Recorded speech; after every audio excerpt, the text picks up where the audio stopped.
नमस्कार, मैं हूं आपकी दोस्त MS आडर और मैं लेकर आई हूं आप सभी के लिए chapter number 24 from the series 2 my genuine love.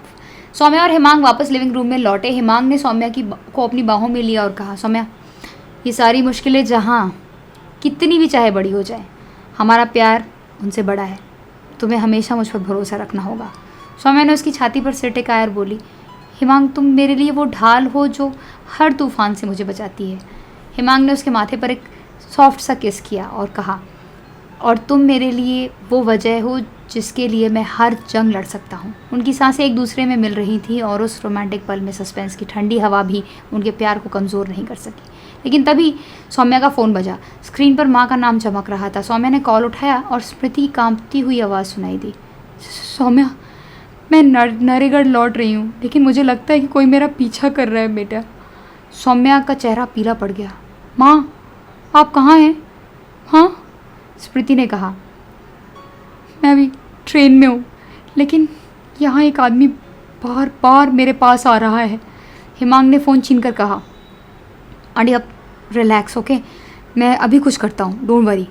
उसने तुरंत रेवन को कॉल किया और कहा, रेवन, नरेगढ़ स्टेशन पर सिक्योरिटी बढ़ाओ, स्मृति आंटी खतरे में है। रात अब और ज़्यादा गहरा चली थी। सौम्या ने हिमांग को गले लगाते हुए कहा, हिमांग, क्या ये सब कभी ख़त्म नहीं होगा? हिमांग ने उसकी आंखों में देखते हुए कहा, सौम्या, ये खतरे हमारे प्यार की कीमत हैं, लेकिन मैं वादा करता हूँ हम इसे साथ में पार करेंगे। उनकी नज़रें मिली और उस उथल पुथल भरे पल के बीच उनका प्यार एक नई ताकत बनकर उभरा। प्रेम नगर की रात ठंडी और रहस्यमयी थी। सौम्या और हिमांग अपने घर के लिविंग रूम में एक दूसरे की बाहों में थे, जहाँ काफ़ी गर्माहट सी थी। उनके प्यार की नरमी हवा में घुल रही थी। स्मृति की कॉल ने उनके दिलों में एक नई बेचैनी पैदा कर दी थी। हिमांग ने सौम्या के माथे पर हाथ फेरते हुए कहा, सौम्या, मैं अभी रेवन के साथ नरेगढ़ स्टेशन जाऊंगा, तुम यहाँ सेफ रहना। सौम्या ने उसका हाथ कसकर पकड़ लिया। उसकी आंखों में डर और प्यार दोनों थे। हिमांग, मुझे तुम्हारे बिना डर लगता है, मैं भी चलूँगी। हिमांग ने उसकी आंखों में देखा और एक गहरी सांस लेते हुए कहा, ठीक है, लेकिन मेरे करीब रहना। सौम्या ने उसकी छाती पर सिर टिकाया और बोली, तुम जहाँ मैं भी वहाँ। उनकी सांसें एक दूसरे से टकराईं। उस पल में उनका प्यार और गहरा हो गया। हिमांग ने अपनी मारुति जिप्सी स्टार्ट की और सौम्या उसके बगल में बैठ गई। रात के 11 बज चुके थे और सड़क पर धुंध और घना कंबल सा छाया हुआ था। एकदम हिमांग की नज़रें सड़क पर थी, लेकिन उसका दायां हाथ सौम्या की हथेली को थामे हुए था। उसकी उंगलियों की गर्माहट सौम्या को एक अजीब सी ताकत दे रही थी। सौम्या ने धीरे से कहा, हिमांग, अगर माँ को कुछ हो गया तो? हिमांग ने उसकी ओर देखकर कहा, सौम्या, मैं ऐसा नहीं होने दूंगा। तुम मेरी ताकत हो और मैं तुम्हारी माँ को सेफ लाऊंगा, ट्रस्ट मी। उसकी बातों में इतने यकीन था कि सौम्या की आंखों में आंसू के साथ एक मुस्कान सी खिल गई। उसने हिमांग के कंधे पर सिर रखा और उस पल में गाड़ी की रफ्तार के साथ उनका प्यार भी तेज़ी से बढ़ रहा था। नरेगढ़ स्टेशन पहुंचते ही हिमांग ने रेवन को फ़ोन किया, रेवन, सिक्योरिटी तैयार रखो, हम पहुंच गए हैं। रेवन की आवाज़ में भी तनाव सा था। हिमांग, मैं स्टेशन पर हूँ, ट्रेन अभी अभी आई है, लेकिन यहाँ कुछ ठीक नहीं लग रहा दोस्त। हिमांग और सौम्या तेज़ी से प्लेटफॉर्म नंबर 1 की ओर दौड़े। धुंध के बीच ट्रेन की सीटी और लोगों की हल्की चहल पहल सुनाई दे रही थी।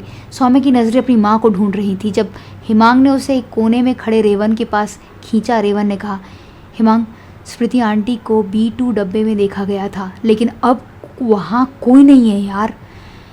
सौम्या की सांसें थम गई। तो माँ कहाँ गई? हिमांग ने सौम्या के हाथ को थामा और कहा, प्लीज़ प्लीज़ शांत रहो, हम ढूंढ लेंगे। वे ट्रेन की ओर बढ़े, लेकिन तभी एक काला साया तेज़ी से उनके सामने से गुजरा। हिमांग ने अपनी पिस्तौल निकाली और चिल्लाया, रुक जा।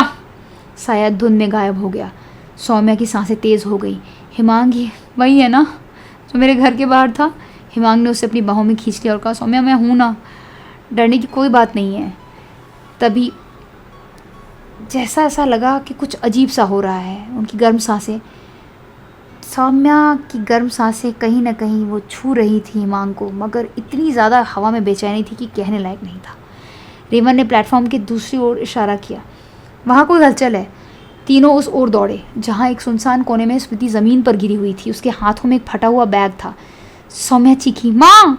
वो दौड़कर स्मृति के पास पहुंची और उसे गले से लगा लिया। स्मृति की सांसें चल रही थी, लेकिन उसका गहरा काला सा चेहरा पड़ा हुआ सा था, जो कि इतनी गोरी लेडी थी।